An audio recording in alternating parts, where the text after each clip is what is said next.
All right, I think we are going right now. Hey everybody, my name is John Heredis. Thanks for tuning in. I'm pretty excited about this live cast tonight. It's been a while since my last one, so thanks for tuning in. And I guess we'll just go ahead and get started. So if you had a chance to tune into my last live cast, I talked a lot about building systems as well, but it was kind of more of a large overview, kind of more of a big picture thing. So tonight, what I wanted to dive into a little bit more was more specifics and some things that I do in my real estate investing business that I think are real tangible and that I think you can easily add to yours. And hopefully, there'll be things that make you more efficient and more successful, right? Because that's what we're all looking for. So I guess tonight I kind of wanted to start off with just a quick review of an example I gave last time for any of those that missed it. So if you were able to tune into my last live cast, just hang in there for maybe 2 or 3 minutes, and then we'll jump into the new content. So the example I gave last time was the carrying buckets versus building a pipeline. Now this example is not something I came up with myself. I wish it was, because I think it's something that's really great. But it's something I am borrowing from Robert Kiyosaki from his Rich Dad Poor Dad books. Now, if you haven't had a chance to read those books, add them to your must-read list, because those books have really influenced me strongly and really changed the way I think about my investing, business in general, money in general, and just kind of how to work with and interact with people. And again, that's the Rich Dad Poor Dad books by Robert Kiyosaki. So I think I'm saying his last name right. If you try to Google something that sounds like that, I'm sure you'll find it. Let's get into that buckets versus pipeline example, and then we'll jump into the content. The example here is I want you guys to think about if there's a somewhat remote village, small village, let's say, and their nearest source of fresh water is just far enough away where you can't easily go get a glass of water if you need it, or to cook with, or whatever you might need fresh water with. So it's a must-have job in the village. So let's say there's these two guys, and they both are very hard workers, both intelligent guys, and they both want to provide their village with the fresh water. So one guy, let's say he's a pretty strong dude, he's got broad shoulders, he was gifted with strength. And he says, you know what? I'm going to wake up at the sunrise every day. I got these two big buckets, and I'm going to walk back and forth. Let's say the water's a mile away. I'm going to walk back and forth that mile with these two big buckets every day, back and forth, sun up to sundown, and I'm going to provide my family, my friends, the entire village with water. So, that's a lot of hard work. It's a lot of responsibility, but it's a viable option, right? Everyone will get enough water.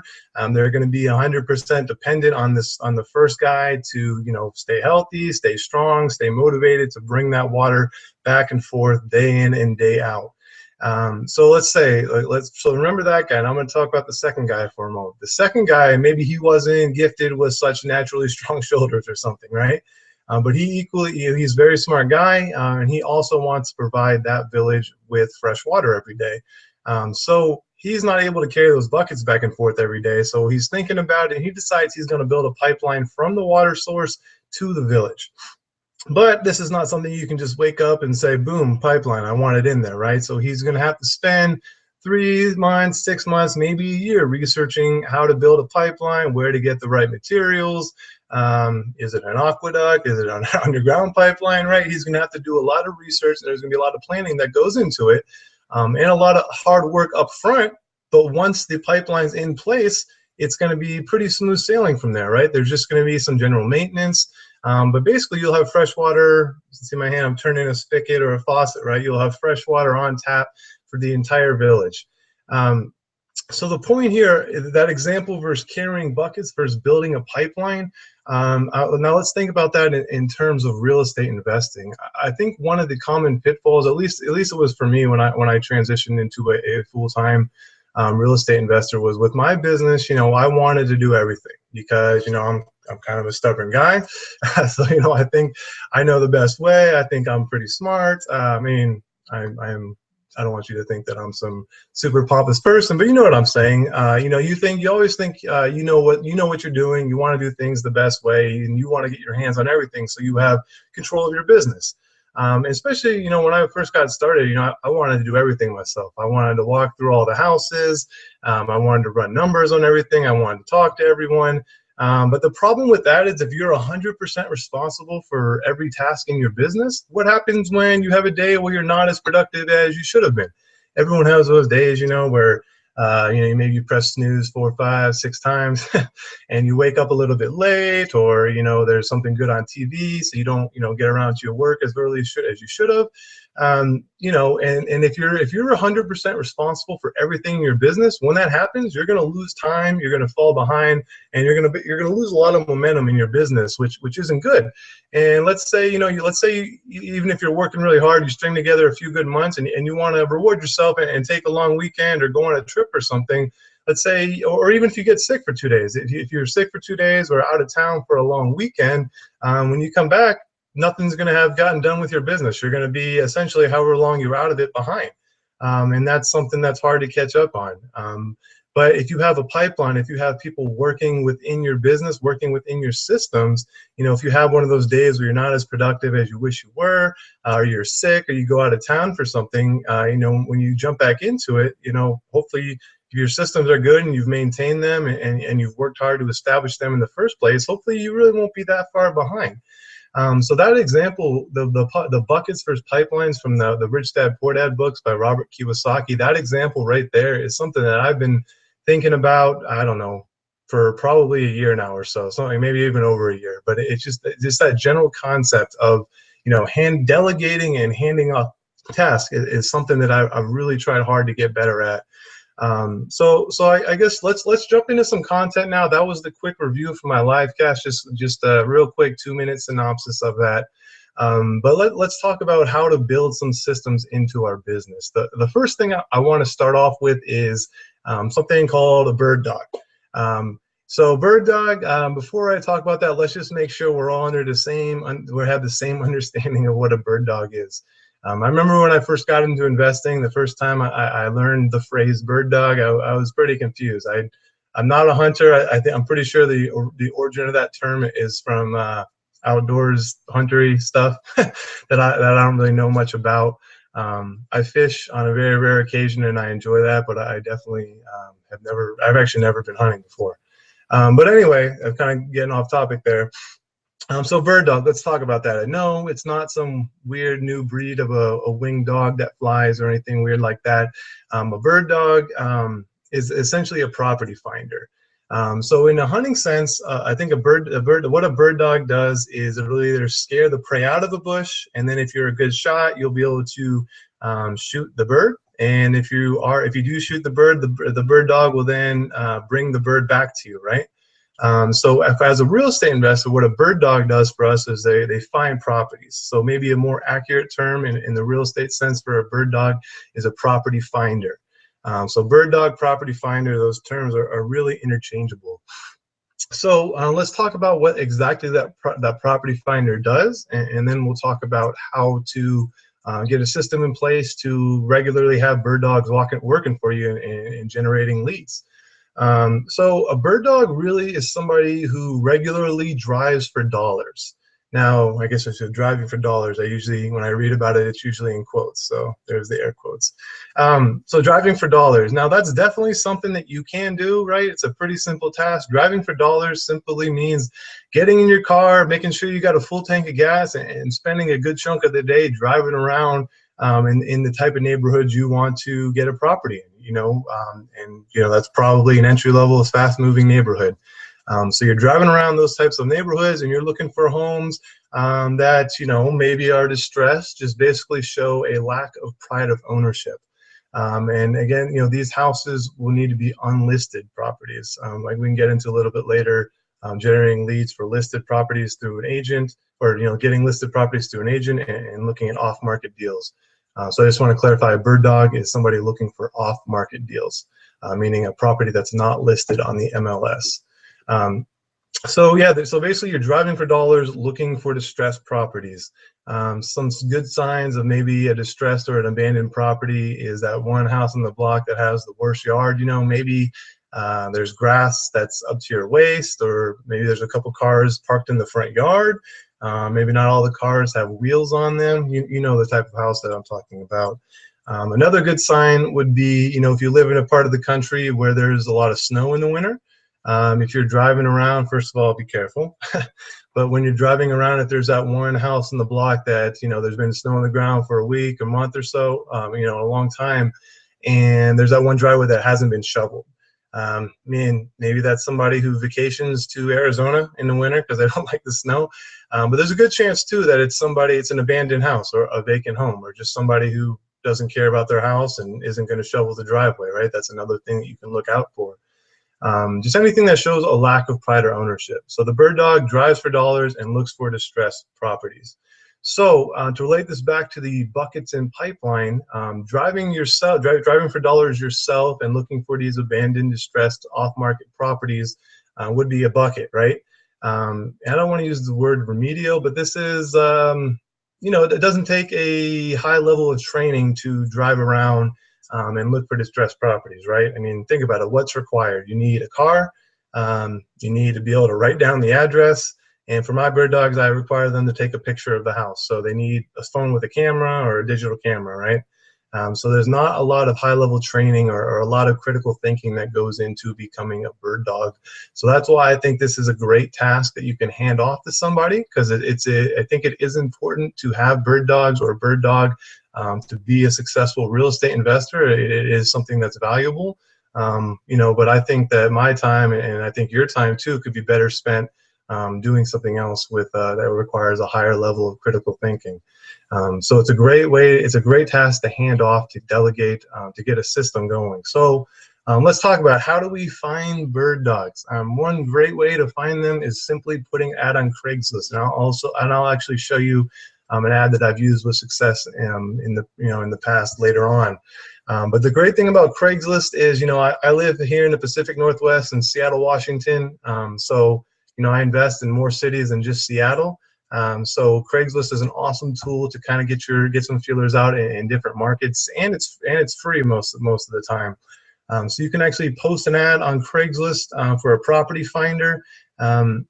I'll show you my ad later. We'll get into talking about the specifics of the ad in a bit, but you can post those ads anywhere in the country, right? Craigslist is everywhere. One thing I have found posting ads on Craigslist is if you're posting a job opportunity, some cities, I believe, I'm trying to remember now, I think St. Louis, and there's another city too I recently saw that will actually require you to pay maybe $25 or $35 to post a job. So the workaround that I'll share with you that I found for that is to simply, instead of post it in the job section, I'll post it in the gig section. And most of the time I found that posting in the gig section instead of the job, the Craigslist won't require you to pay $25, $35 to post that. So if you want to get it in the job section, just consider it a cost of business, right? And put your credit card information in, or PayPal or whatever, and pay the $35. Or what I did, because I like to only spend money when I need to, is I posted it in the gig section, and the results I got from that were adequate for me. So you guys can maybe try both and see what you like. So that's a way to get that going. Now, I just want to talk real quick too to get you guys thinking about maybe some people that would make good bird dogs. So as we previously discussed, one of the main requirements for a bird dog is simply driving around, right? So that would kill a lot of your day if you try to do that 1 or 2 times a week. So people think about jobs that require people to drive around on a regular basis. There's some obvious ones like a FedEx driver, UPS driver, some other good ones that I have, heard, where a locksmith, locksmiths are in and out of houses all the time, changing locks. Who else? Security alarm people, who else? I thought I had another example for you guys, but it's blanking on me. I'll let you know if I think of it. But anyone who drives, pizza delivery guy, maybe that was it. Anyone who drives around for a living, those are people who are great bird dogs because they're driving around all day, any day, and I'm sure they'll have some houses in mind when you talk to them. You'll be surprised. As far as getting this, we talked about buckets. We're driving for dollars yourself. So the pipeline example of this would be to just post these ads on a regular basis. What you'll find is you post the ad, you'll say $1,000 per property, set your own hours, make it sound really attractive, and you'll get a good number of responses. I've been pretty surprised that, I'll have the ad up I don't know, for maybe a week, and I'll have almost, around 20 responses probably on average.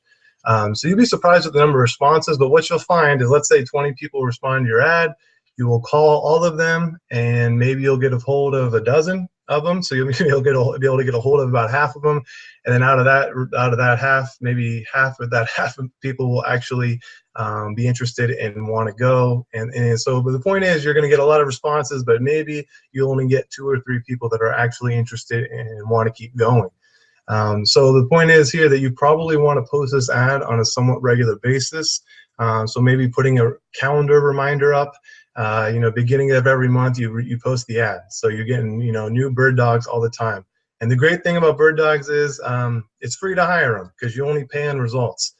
So you only pay them a bird dog fee on houses that you actually purchase. So there's no reason not to get yourself an army of bird dogs in every market you want to invest in.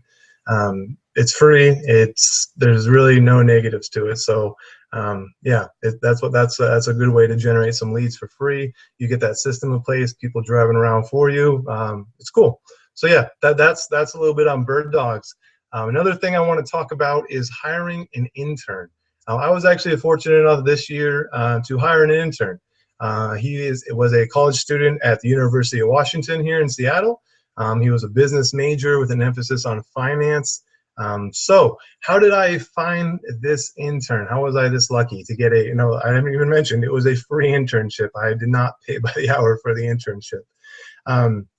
So how was I lucky enough to get somebody who wanted to work for me for free? Real estate investment clubs. If you guys are not a member of a local real estate investor club, get connected right away. And for those of you that aren't a member of a club, I'd recommend checking out this site because you can actually search for sites all across the country. The website is creonline.com.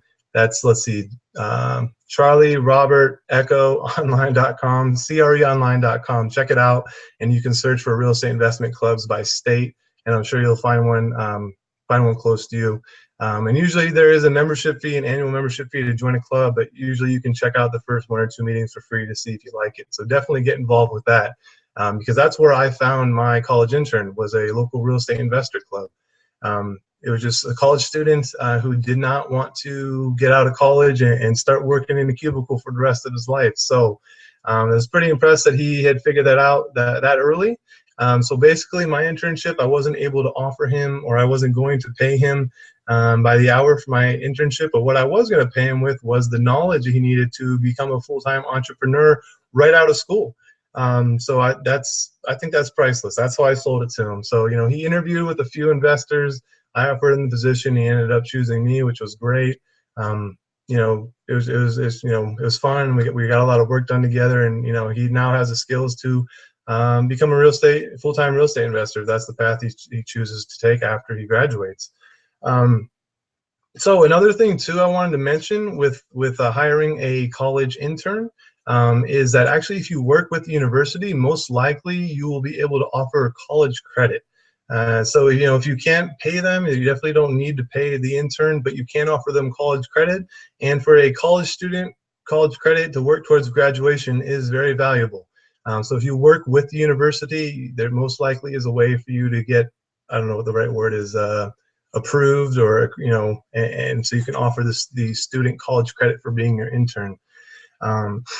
So another skill that's great about working with an intern is just kind of learning how to delegate tasks. That was a big learning curve for me because, a little bit of history on me, I worked for Microsoft full time before I was an investor. So working at a large company like that, it's just kind of everything's delegated to you. I wasn't a vice president or anything like that. So I was always told what to do, where to go, what to do, what form, who to submit it to, right, what room the meeting's in, all the things like that. So it was a big change for me to start handing those things out. So one thing I found helpful to make sure that I'm using my time wisely as well as my interns was we decided to meet every Tuesday at a local library. I would reserve a room at a local library, and we would meet there for 1 to 2 hours once a week. Before we would meet on the Tuesday, that Monday, we would email or talk and set our agenda so that we knew when we got there, we knew what we were there to do. And we would set goals and assign tasks and just kind of check in throughout the week.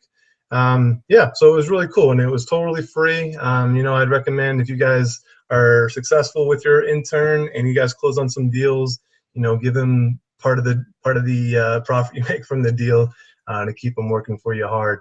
Um, but yeah, hiring an intern is another great way to get. I guess it's not so much a system, but it is somebody you can delegate tasks to, so you can get twice as much done on a regular basis. So it was something that was helpful and a really good learning experience for me too. Because think about it, when you teach something to somebody, you know, you really learn it, and you really learn whatever that topic is on an even deeper level.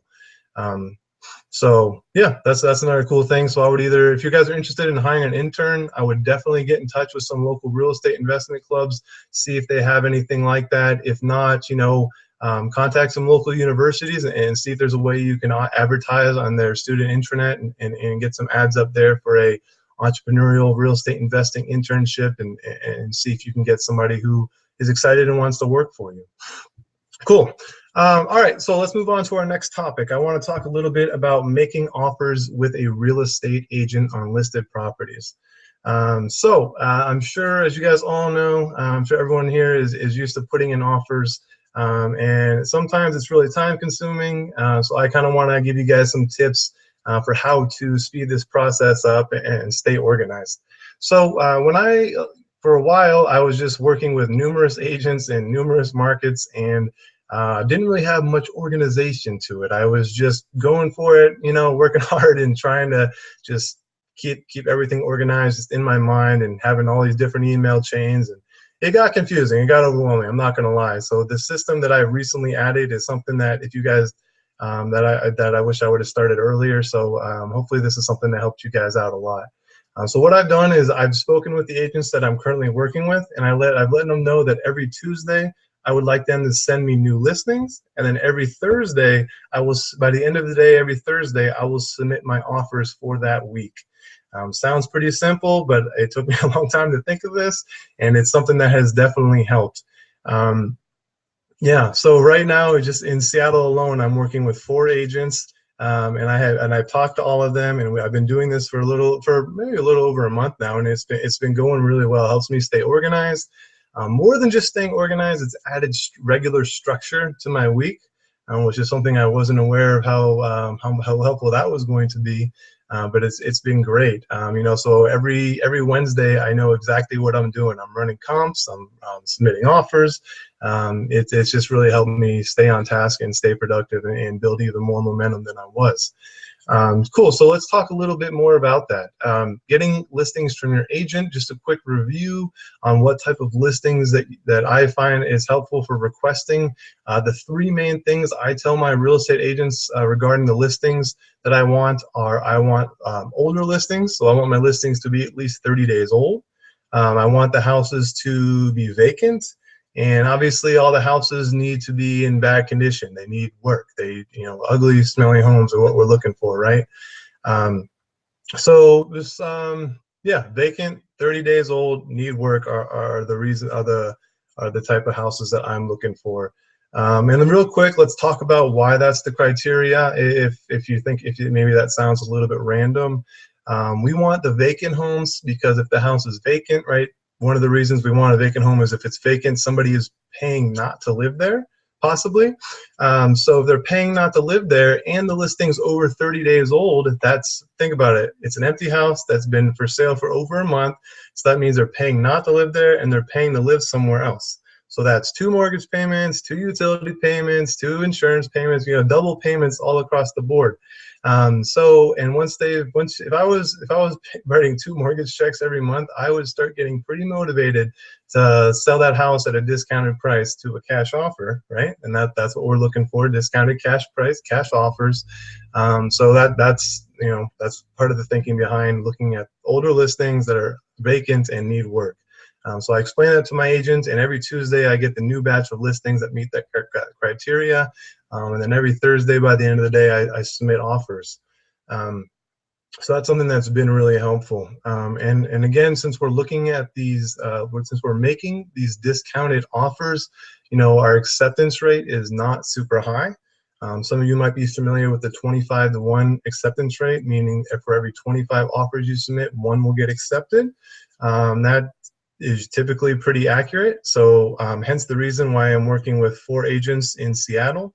I kind of have an agent assigned to the east side, the north, the south. I have an agent that specializes in all the major markets around Seattle that I want to be in right now, because I do need to get 25 offers in to get one accepted. So I would recommend you guys go ahead and get started, get a couple agents working for you, and just explain to them exactly what you're looking for. Older listings, 30+ days, houses that are vacant, and you want the ugly homes, the smelly ones that have mold, holes in the wall, maybe pets that never got let outside, the type of homes that scare the typical first-time home buyer away, but are still in a good, entry-level, fast-moving neighborhood, right? Cool.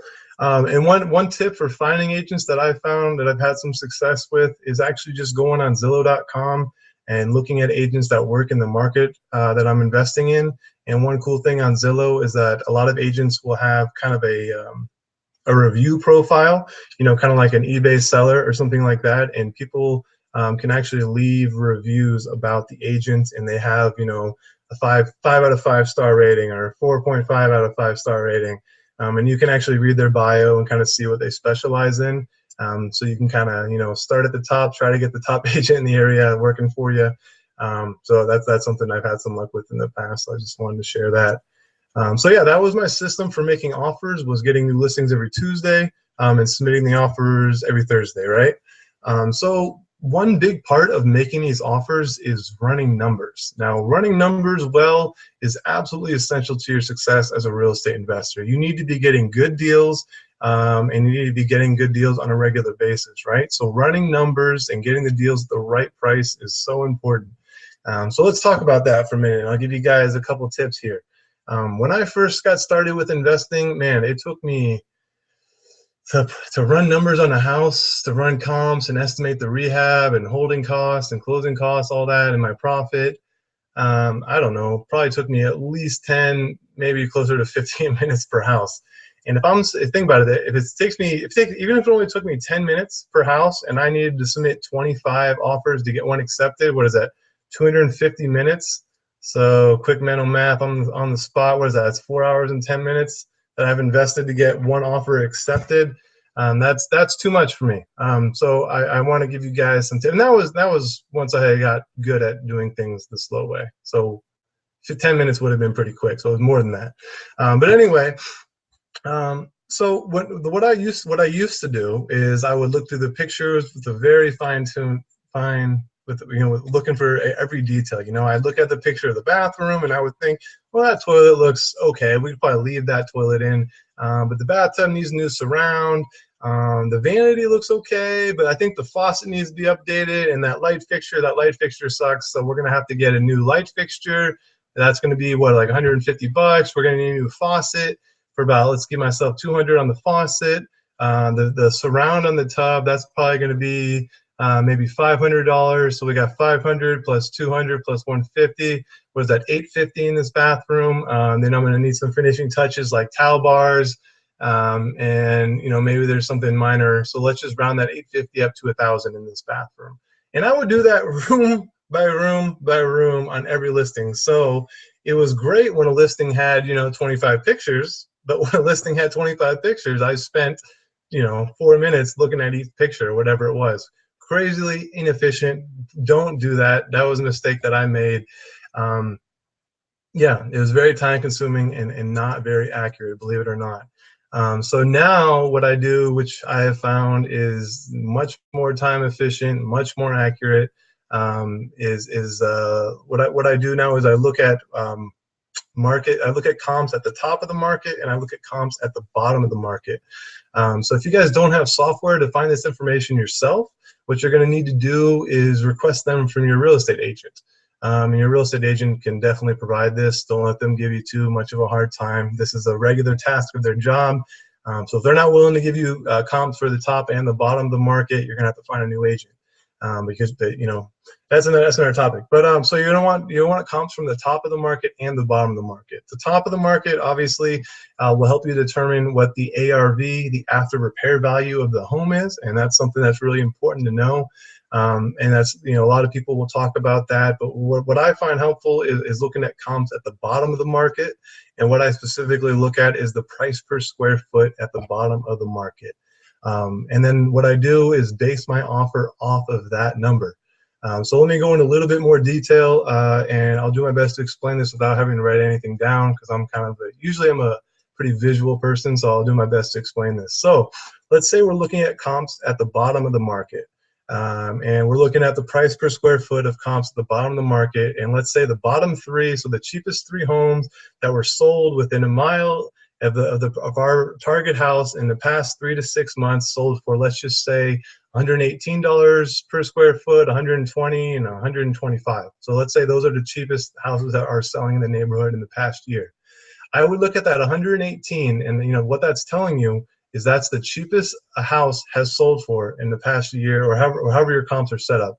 I would want to go back a full year and go out, maybe to a mile for this purpose, to make sure that I really am seeing the full history, the full recent history of that area. And I would want to make my offer lower than that $118 per square foot. So again, our example was 118, 120, and 125. If I were to make an offer on a house in that area, I would probably do, I don't know, maybe $111 a square foot. So what I would do to make the offer is take that $111 per square foot and then multiply it by the square footage of the home. And that would be my offer. So I think you can already see that that's a lot quicker than looking at each picture of each room and deciding what item in that room needs to be updated or replaced or repaired. Because really all you're doing now is getting comps from the bottom of the market, looking at the price per square foot, and just making your offer based off of the price per square foot even lower than what there is. The reason I go even lower than what the cheapest house would be, I guess the main reason is I want to get really good deals, right? And I think if you let's say I put in that offer of $111 per square foot and it got accepted. Now think about this. The next step, if you're wholesaling, if you're going to flip it yourself, awesome. You got the best deal in a long time in that neighborhood for yourself. But if you're looking to wholesale, what you can tell your cash buyers when you're marketing to them is that this is the cheapest a house has sold in this neighborhood in the past year. And so I think that's a pretty powerful statement when you can say this is the best deal this neighborhood has seen in at least a year. Because sometimes, at least, when I've been marketing deals to some of my buyers, they'll say, oh, this is too much. And now with this new way of running numbers, if you run it this way, if someone tries to tell you, oh, the price is too high, you can say, well, actually, this is the cheapest a house has been available in this area. So, you just must not know your numbers very well, right? And in my marketing, I'll actually include those bottom of the market comps, just to show exactly how good this deal is. I think that's a pretty powerful technique, pretty powerful statement, persuasive, whatever you want to call it, marketing technique, persuasive statement that you can make to your cash buyers to show just how good your deal is.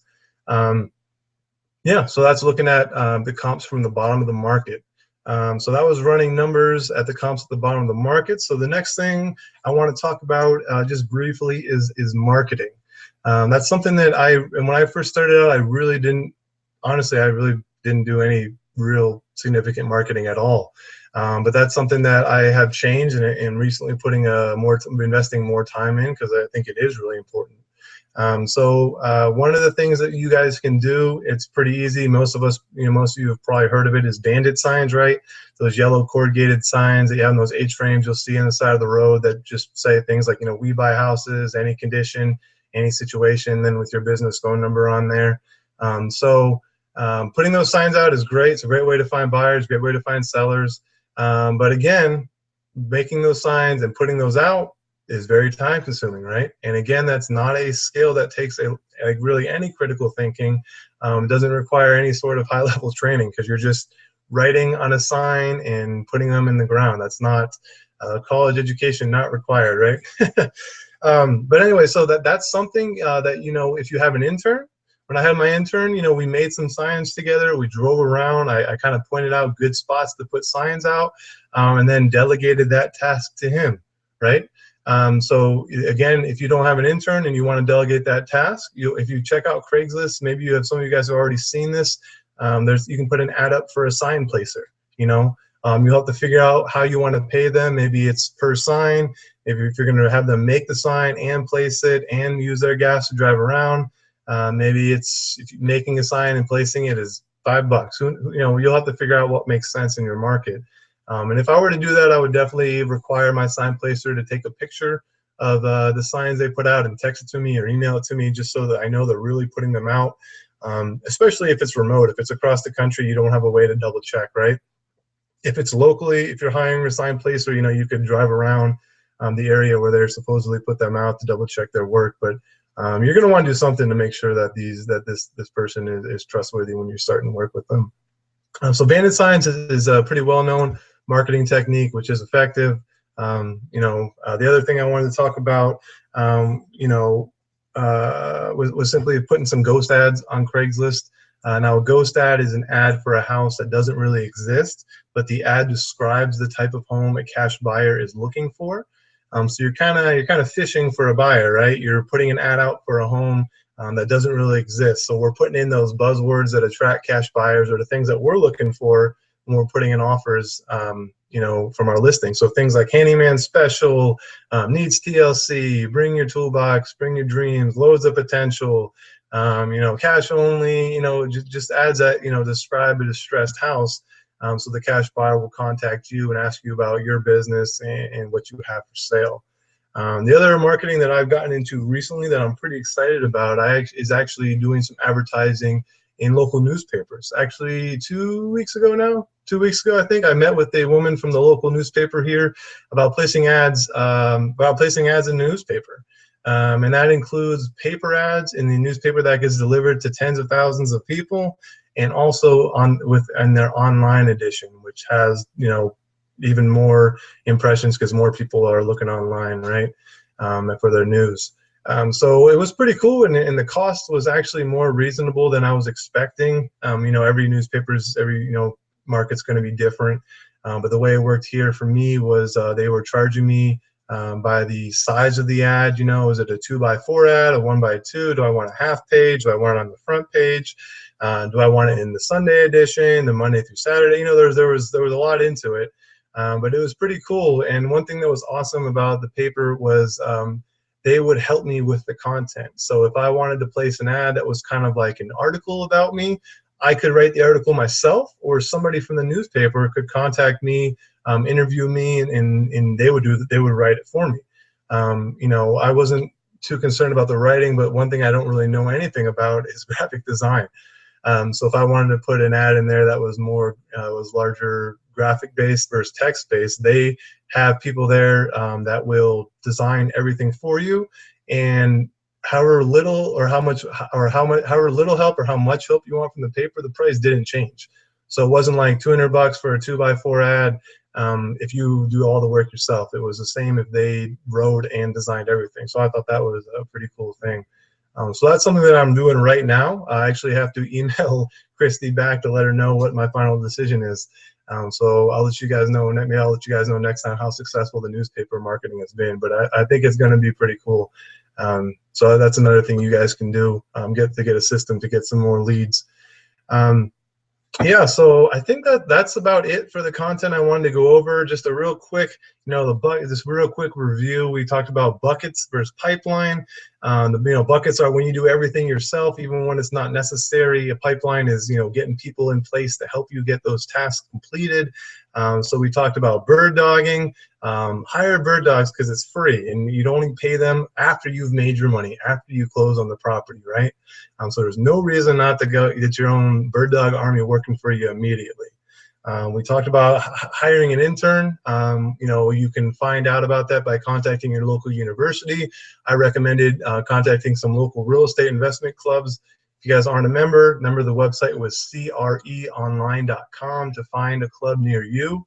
And then we talked about how to add some structure and make some regular offers every week by getting new listings on Tuesdays, submitting offers on Thursdays. We talked about what type of listings we want. Again, that was 30 days old, vacant homes, and homes that need work, the ugly ones.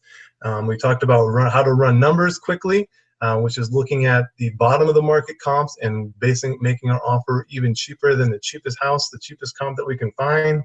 Again, you multiply that price per square foot times the square footage of the home, and that's your offer.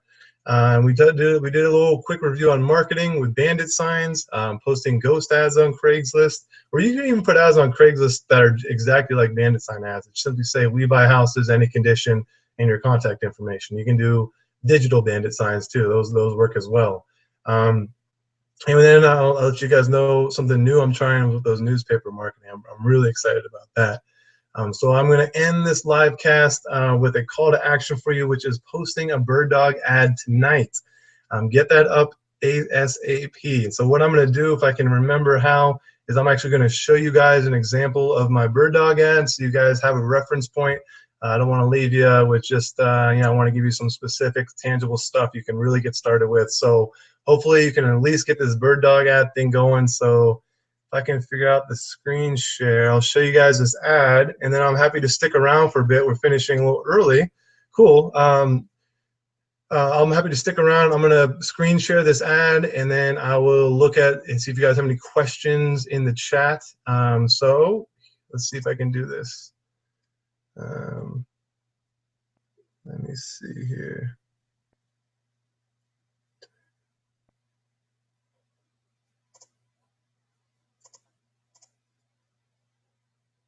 Let me try this screen sharing. So hopefully you guys can see this ad on my screen, and if not, I'll go ahead and read through it slowly just in case. So if you can't see it, you can at least go back and listen to the live cast and just hear me read this ad for you. So here I am, Craigslist.org, and I'm posting to classifieds. And it says housing offered, housing by owner, and then you got to say where you want it.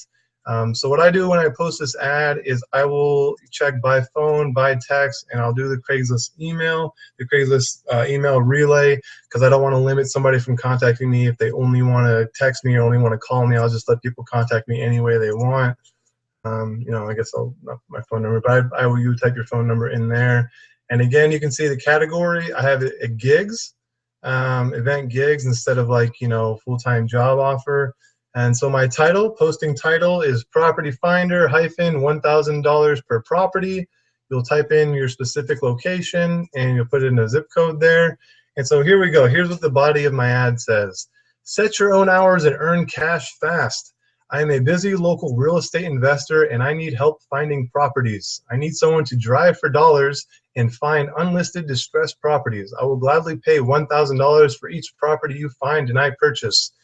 If interested, please visit the link below and complete the easy 7-question application.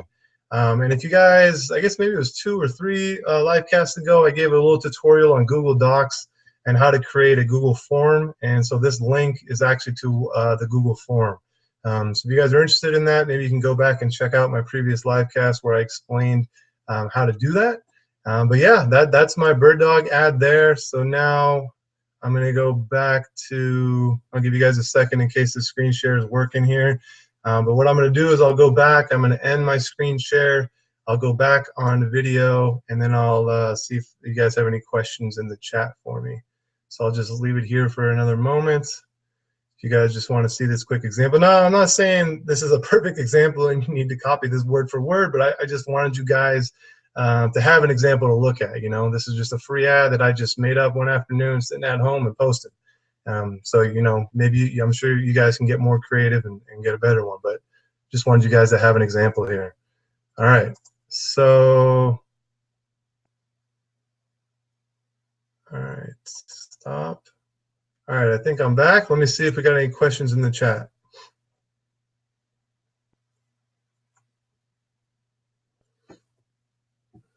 All right. Not seeing any questions, so I think there might be a little delay in the live cast into what you guys are seeing. So I'm going to go ahead and I'll stick around here for another moment, see if you guys can catch up on the feed. So let's see, what else can we talk about while I'm waiting for any possible questions?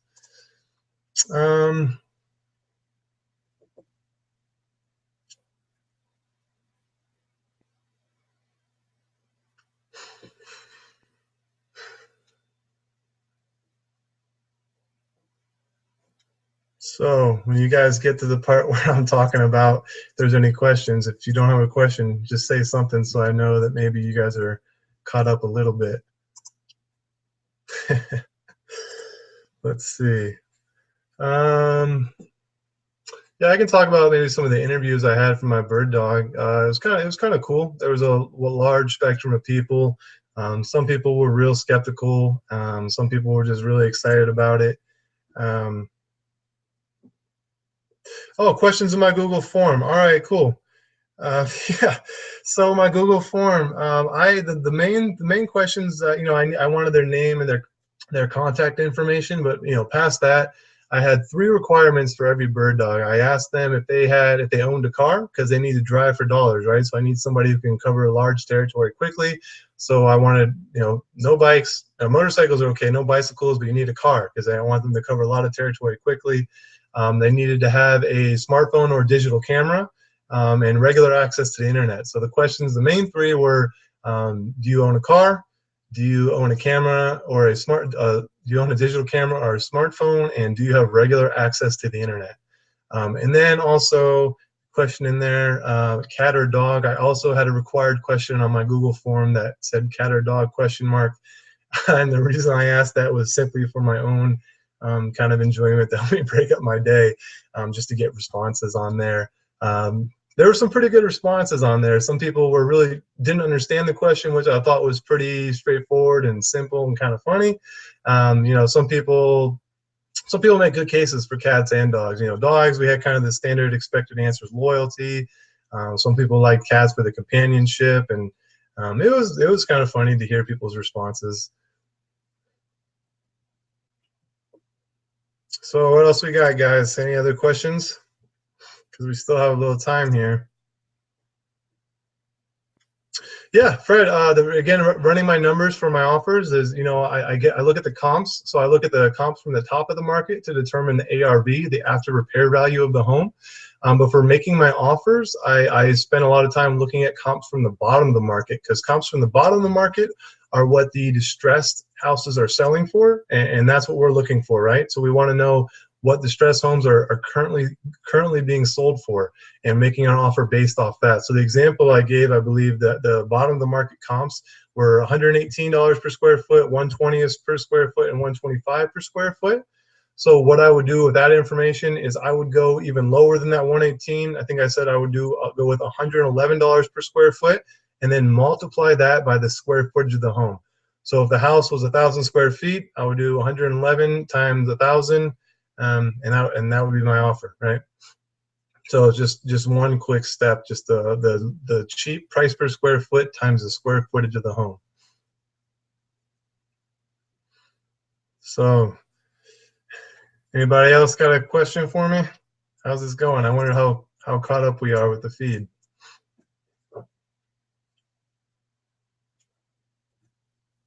Get a drink of water.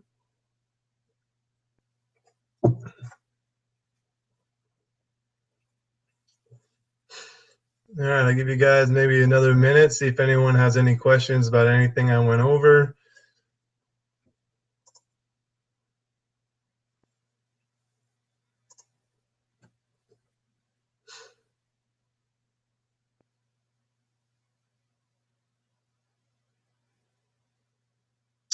Cool, Tosh Marie, yeah, good question right there. Am I going to the property? I guess the short answer is yes and no. If it is a local property, if it's in Seattle, yeah, I usually go to it just because I can, and because, you know, I still have fun doing that. But if it's a remote, if it's out of state, I'm not taking a flight to that property, right? And so what I'll do at that point, if I get an offer accepted out of state, is I will ask my real estate agent to maybe walk through the house for me and take some additional pictures, or maybe a quick walkthrough video. I'll ask them to do that. Or if you've hired a bird dog in that area, offer your bird dog $20 to walk through the home and take 30 pictures for you and take a walkthrough video, right? You know, or if you've joined a real estate club in another state, maybe you've met somebody online on their website, and you can have somebody do that for you like that. You'll also have to find someone to walk through your house, because, you know, if I get an offer accepted, I do want somebody to actually go to the house and let me know, because I'm sure most of you guys know pictures can look a lot better than it does in person, with all the, you know, filters people will put on the photos on the listings. So if I can go to the home, if it's somewhere close to me, I will. If not, I'll either have my agent or my bird dog walk through the house for me and just take a bunch of pictures, or take a quick, you know, just 1 or 2 minute video of them walking through the house, kind of narrating what they see. That's pretty helpful too.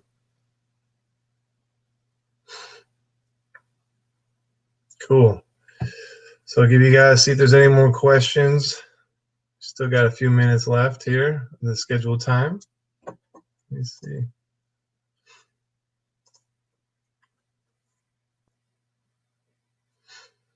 Cool, guys. Well, unless any of your questions filter in here in the next minute or so, I just want to say thanks for tuning in. Awesome. Thanks, Tashmir. Yeah, awesome. So, yeah, Jerry, what do you got? Let me know. You got a question? How can you ask a question? Just go ahead and type it in.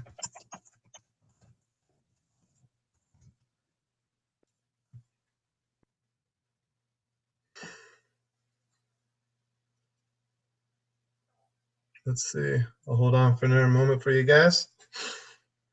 But yeah, I just want to say, you know, like I was just saying, thanks for tuning in. I hope you guys learned a couple of things here. Hopefully, I can save you guys some time being more efficient than I was previously. You know, it's sometimes learning things the hard way is really effective, but if you're not as stubborn as I am, hopefully you can learn lessons through other people doing through avenues like this. So, yeah.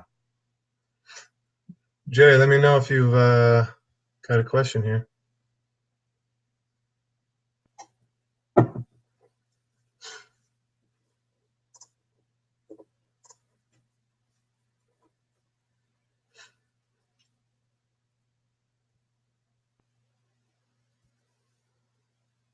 All right. It looks like that's probably about it. So thanks.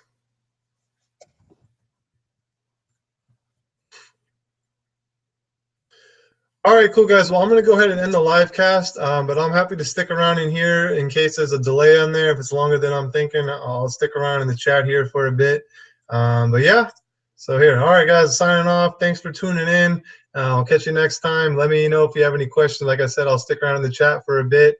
But yeah, thanks for listening. Thanks for watching, and I'll talk to you later. Bye.